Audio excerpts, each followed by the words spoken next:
Now I want to show you how to do a high fire glaze on the projects that you're working on. If you look over here, we've got the high fire glazes, and these are the different colors that you have to choose from. You'll come over and find which color you like and then find the name, and then you'll go over to the buckets, and that's the color that you're going to use to dip your project. All right, here are the buckets that you have to choose from. Once you have found the color that you want, you're going to then mix it up. So these are all the colors. So the color that I'm going to choose is the iron luster here. And you can see on the bucket the name of the color here. It also has a color number, and then you can see what the color looks like again right there. And if you look closely, anywhere you have texture, you're going to get a variety of other colors, and anywhere you don't have the texture, you'll get more of a solid color. Okay, so we're going to go in and use the iron luster on both of these pieces here, and show you how to texture. One with the double pinch pot, the other one is a mug, any container that's hollow. So I'm going to take the lid off first, and the first thing we want to do is mix this up because it's been sitting for a while. As glazes sit for a while, the sediment or the elements that are in there start to settle to the bottom, and so if you were to dip it without mixing, it's like you're dipping it into a layer of water and you get a big sludge at the bottom. So I'm going to take this mixer right here, this is just a drill with a bit on it, and we're going to take it and dip it into the bucket here, and I'm going to take it and spin it around. I'll go from the bottom up, and then I'll kind of go to the side.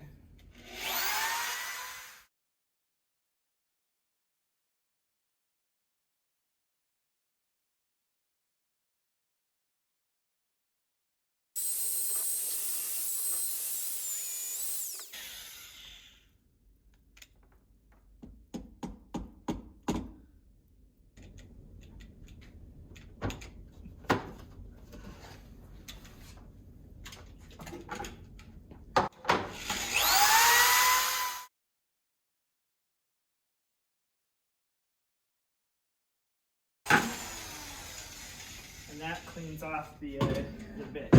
So I can set that aside. Now I'm ready to go ahead and glaze the piece. I'm going to use the tongs here, and I'm going to take it and get it in a spot where I can hold it really, really well. And I'm just going to take it, and with the glaze, the longer you hold it in there, the thicker it attaches to the outside. So you don't want too little or it doesn't glaze the whole thing, and you don't want too much or it drips all over the place and it breaks your piece. So I'm just going to take it and I'm going to hold this one for 4 seconds, and I'm going to dip it all the way in. 1, 2, 3, 4. Pull it out, and then I'm just going to let it drip as I kind of rotate it to get the drips off. And then I'm going to take that piece and I'm going to set it on the lid with the base there, and I'm going to let that sit and dry for just a second, and I'm going to take and do the same thing with the cup. Now I'm going to take this and I'm going to hold it in there, but if I go straight down in, it's going to pop when it hits the top. So I'm going to take that at an angle so that it slowly goes in and fills up the entire thing, and then it won't pop. So I take that in, fill up the whole piece, take it all the way in. 1, 2, 3, 4, same thing. I'm going to take it and dump that out and let it kind of drip. I'm going to rotate it so that it doesn't bead.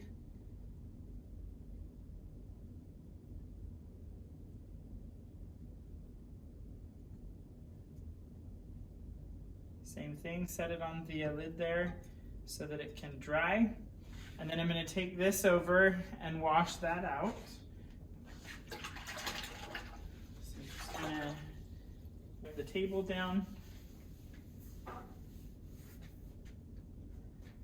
And then I just let that dry for a little bit.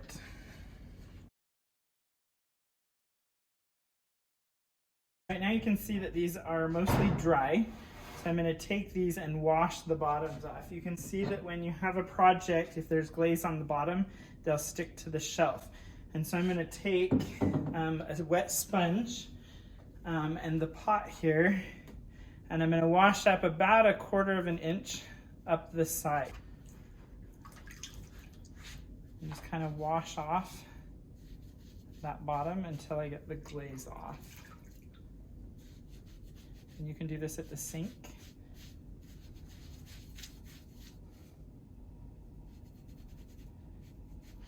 I sometimes get a bucket.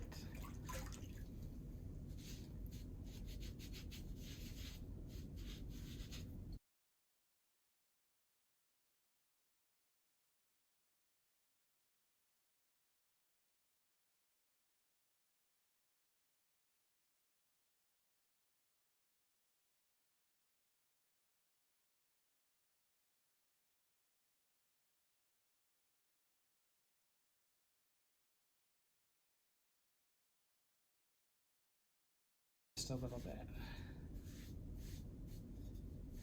You can see just that little bit up the side gets that bottom there. Okay, last thing after I finish, I'm going to put the lid back on and then wipe down the table or the counter. Slide the bucket back.